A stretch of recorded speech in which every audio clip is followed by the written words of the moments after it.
Hi, welcome to Skills Podcast. My name is Kultan and I'm today's host. Skills is a community of people who are in love with building products from scratch. You can find the link in the description to join our product community. On the InSkills podcast, we invite people who are closely involved in the product development lifecycle and are part of marketing, design, data, and product management. And we also discuss their stories, best practices in their product development journey. Today, we will hear the story of Anna, who works as a product manager. Hey Anna, how are you doing? Hello, I'm fine. I'm really happy to be here today. Thank you. We're happy to have you here actually. Anna, can you introduce yourself, please? Who you are, what do you do, where do you work, what's the name of your company? I'm Anna Albert, a person who lives with a passion to the things that I'm doing, mainly studying, work, social life. Nowadays, we use digital products more than any time before. I'm helping to create digital products that provide value to their customers as well as meet their needs. I work at Fortumo as a product owner, the company located in Estonia. Great, thank you. But what's your current position there? You're product manager, right? We call it in the company product owner. And what I'm responsible for is that I own product backlog, which refer to the sequencing and prioritizing feature developments there and tasks. I translate user needs to the requirements and also stakeholder needs and requests to the requirements. I also represent customer needs. I work closely with cross-functional teams and manage their work. Cross-functional teams consist of UX designers. It can be also business stakeholders, software engineers, and together we deliver product features, projects for customers that provide value. Also, they can provide value and improve our product as well. Moreover, I assess product performance and map improvement points on a regular basis. And also I find out user needs and translate them into the requirements. Wow, that sounds so interesting and very, very exciting. And you're doing lots of things, which is super cool because you're learning lots of things constantly. But the thing is that the main question for me is actually how you got this job? What factors helped you to get this current job? For this specific job, the factor of networking and also my active lifestyle helped me to get this job. Because 2 years ago, I moved to Estonia and obviously I knew some big companies as Bolt, TransferWise. And I didn't really explore the market of startups. I just knew that Estonia is a digital country and there are so many different startups on the market. But then when I came, I wanted to explore some events in Tartu, the city where I live. And that's the method how I found out about the Fortumo, because it was in pre-COVID times and the company was doing different events. And that event that I visited was a product management workshop or lecture. And they told about product management strategies that they have in the company. And I came to visit their workshop and I listened to it. I also asked questions. In meanwhile, being there, I met one person that I knew before. And after that event, the person told me, why don't you just send the CV to us? And I'm like, but you don't have really open position. And he said, well, just send because you might be a really good fit and you have enough of good experiences to contribute. And I'm like, okay, yes, sure, I will. So that's the thing how I sent my CV to the company. And they indeed didn't have open position and they contacted me much later comparing to the date when I did it. But still I got a job in half a year. So in my case, visiting different events and networking really helped me to get a job at the company. Oh, that's great. Yeah, actually, I do agree with you that networking is a king and actually getting in touch with lots of people may open lots of doors to you. So people should take this into consideration, of course. But you actually listed lots of things that you're dealing with at your company, at your current position. But what do you think, like, what's the most challenging aspect of this role? To my mind, freedom of choice what to do is the most challenging thing, because being a product owner, it means that you are a manager and you have all the list of things that you can do, and you are managing your own time. And sometimes it can be too much. Sometimes it can be too less. So you have to be in this constant process of managing your own time and your own routine and understanding what, when, and how you have to do. And the second thing is that you have to be creative. You have to be creative to find ways and find features that you need to do, and that's a thing that you should be creative and innovative and be in the constant process of finding new stuff for a lot of stuffs, for a lot of aspects, like, for example, communication improvement, process improvement, and also specifically like product improvement and development, because sometimes there are different kind of products. There are products that are already shipped, and that's a product where I worked on. So the product already exists in the market for many, many years, and we have to develop it. And the challenge is to think and find out how to improve it and how to develop it and how to meet user needs and how to bring them more values. So that's the most challenging parts of being product owner, in my opinion. But like, what was your biggest challenge like so far, and actually you overcame it at your current position? I think those two things that I mentioned are those two challenges that I had, and how I overcame them. The first one, that refers to the lots of things that you can to do and you need to manage your time on your own. I invent my own routine. So it's basically that my day starts with some certain tasks, my day ends with some certain tasks.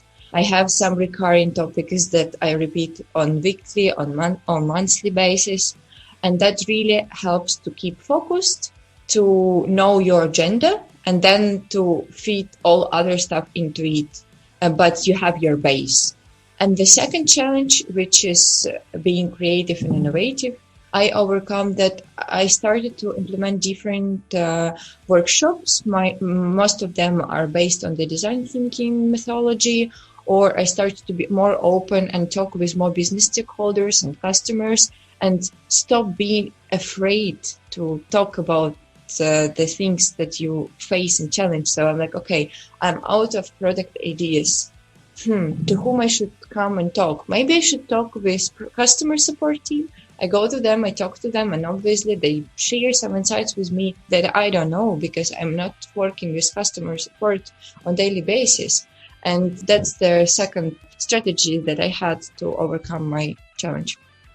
Great. Actually, I think such things like actually asking people and learning their opinions helps a lot, because people are different opinions. There are different problems that can be actually solved. So that's quite great in my opinion. But let's also look from the positive side and see like what's the rewarding part of this job in your opinion. First of all, it's success stories, mainly when you manage delivery of some project or feature, and then you see the impact. And I think the best in this position is that since you're a product owner, you're not a project manager of the outsourced project that you delivered and you forgot about it. No, you're a product owner. You have your product, and tomorrow you're going to have it in 2 days, in 3 days, in a month. You can measure the success. You can find out what is the impact of the thing that you managed, that you came up, that you analyzed, for which you listed a requirement. And that's the biggest reward that I've ever had. Like, for example, we delivered a feature that improved conversion on 40%. And that was like, wow, like such a small thing that we spent, 2 days or 1 day, engineers spent like 1 day of development. Then it brought this 40% of rise and conversion. That's like the best cake to have in this position. Yeah, like cherry on the pie. And the second thing that is the most rewarding is that when you make some improvement, for example, within a team, and you see that in a time when you have a similar project, you don't step on the same mistakes. So you're actually learning from your own mistakes. Being a product owner doesn't mean only to deal with backlog. I also have a team, and I also manage a team of software engineers. And sometimes we expand to some more cross-functional team. And of course, we work and we make mistakes. And sometimes those mistakes are less crucial, and sometimes they're like more crucial. And at the end of the project, we conduct retrospective meetings. So we learn what was good, what was bad, and how to improve it. And my favorite part is actually stick to those things that you put on the column of what you learn. And if then in a time I see that actually we implemented those lessons and we are not stepping up into the same trap again, for me, it's reward as well. I'm like, wow, that's cool. Last project, we have 10 bugs and total miscommunication with all the stakeholders. This project, we have only 2 bugs and complete alignment of all the stakeholders. That's one of their points as well. Yeah, see, like seeing all the improvements, actually, also, yeah, I agree, the rewarding part. But in order to like do all these things, you need some core skills, right? But there are some like people might have, of course, like some weaknesses or some like strong parts of their character or just their skills. So what do you think? What like actually? But what do you do in order like to develop your core skills, or in order just to get rid of your weaknesses and like get done all your tasks that you are putting ahead yourself? I think first of all, I constantly work on my knowledge. So I try to improve what I know. Secondly is that I try to push myself to those weaknesses that are not like my favorites. For example, I wouldn't lie if I say that I really not like that great with product analytics, and I would rather delegate it to someone than to analyze myself.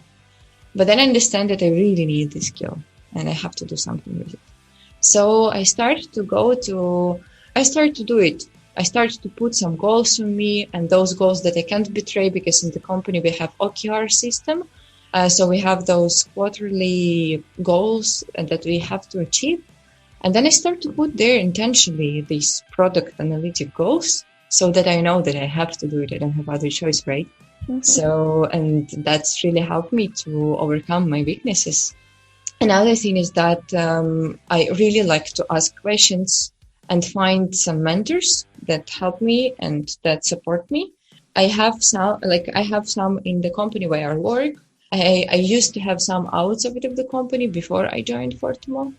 So that helps a lot. Like kind of like an accountability person that you can ask all the questions, even if they're very stupid. I mean, the position itself refers to asking a lot of questions. And in general, question everything, everything. Like if product owner doesn't ask questions, it means that something is wrong with that product owner. That's super cool. But like, actually, I would just ask, like, for example, in order to learn something, or just keep up with the innovation, with all these things that's going on in the world, what do you mostly use? You go to Google and actually search for it? Or as you said, you actually go to your mentor and ask questions, or you just start like, asking yourself, questioning yourself? I think firstly, you need to go to Google and ask Google. And then go to mentor and ask something that you don't understand. Because I also don't like when people turn to me and ask some questions that can be simply checked by 2 clicks in Google or from the page on Confluence. But so firstly, you have to make an effort yourself, and then you can use the mentor support. But mentor support are more about those questions that are not really explicitly listed in Google. It's something that can be very ambiguous, or something that you can, for example, you can read 100 articles on Google how to manage people. But in this case, I would rather prefer to ask a person who have enough experience of managing people, because that person like stepped into some mistakes, learned from it, have a lot of different experience, and also in the context of the product company where you do work. So I think in those cases, which are more soft skills oriented, it's better to go to mentor. But when it's more hard skills oriented, no, like go to Google, educate yourself, watch 1,000 of YouTube videos on that topic, and then you become a pro. That's it. Great, cool. But actually, like for people who are like looking to start a career in this like domain, I mean, for example, they want to become product owners or product managers. What do you think? What are the crucial first steps on that path? To understand why you want to be a product owner. Is it just because you want money, or just because you really understand what that position refers to and what you will do with it? As soon as you understand why, you can start to do and implement. So to use this word how. So think about it, in which domain you want to work, because the role itself requires some technical skills and some understanding of at least domain. So, for example, if you want to be a product owner in the digital goods that are connected with their medicine, then probably you have to dip yourself into that field. If you want to be a product owner of something that is ride-hailing business, like, for example, Bolt, Uber, then you have to learn something on that field. So think about the field where you want to be a product owner at first, and then try to get some experience. That thing can be done in multiple ways. If you go to Hackathon, you also get an experience of product management if you join a team as a product manager or product owner, and you can put that later to your CV. Maybe you can go to some incubator programs if you have your idea of your startup. You doesn't have to invent a startup if you don't want to, but just to get that idea and get that knowledge from different mentors that are present in incubation systems. Ask your family. Maybe your grandfather needed a web page of his hobby, and again, create this product for him. So just get an experience in multiple ways, so then that you understand how it works. Because I think, I read a lot of books on the topic, and for example, in the book of How to Crack a PM Interview, this is the book that is dedicated for those companies as Facebook, Google, Amazon, how to crack the PM interview. It said that some companies actually tend to hire people right after their university degree, some don't. Really depends. I think Google actually likes to, if I'm not mistaken, likes to recruit people after a university degree, but Amazon, Microsoft, for example, no. And so they really need an experience from you. So another thing here is that maybe you have to go to university and get an undergraduate or graduate degree. And actually, in most of the cases, in the undergraduate, it's preferable to have computer engineering, computer science degree. And the graduate, it already doesn't really matter which degree you have. I would probably recommend something more managerial, so MBA, as an example, or business administration and economics, something from that field. So another thing where you can get a lot of experience is actually go to university, because in university now we have more like this practical approach. Of course, you have to search for the good university that really are more about practice rather than theory, or it's like a perfect balance. And then as you go there, you would have so many projects where you can really shine with all your thoughts and gain lots of experiences. Oh, that's cool. That's actually great. Thank you so much for this actual advice. And the thing is that, for example, let's say someone figured out why they want to become product managers or product owners. But actually, what do you think? Which skills, first of all, those people should get in order to have that job, in order to just apply for the first job? Maybe soft skills or some just hard skills that you can just name a few of them. Communication skills, analytical skills, critical thinking, and technical expertise. I think those are the most ones. They should be focused on. Yeah. No, that's great. But what do you think? Let's talk a little bit about you. What's the biggest area related to your role that you are curious about now, and actually, why actually you're curious about this? What are some of the things that you're researching the most right now? And I don't know, maybe you want to become a pro in that field, in that domain. I would like to become a pro in multiple things. Mm-hmm. one of them is like finding out and investigating user needs. And it's not that easy to do in every single company and in every single product, because sometimes you have your users directly, you have access to them directly. We don't really. So that's a challenge that I really like, and I really like to implement strategies to overcome it. Another thing that I would like to master is assessment of product performance. So it basically refers to product analytics. And as you mentioned earlier, I work a lot on that to get an expertise there, learning different tools and also different methods, how. And the third one, I would really love to be the best project manager on earth at some point. So I want to get those cross-functional team management skills so high so that then people would know me for this skill. I think this is three most.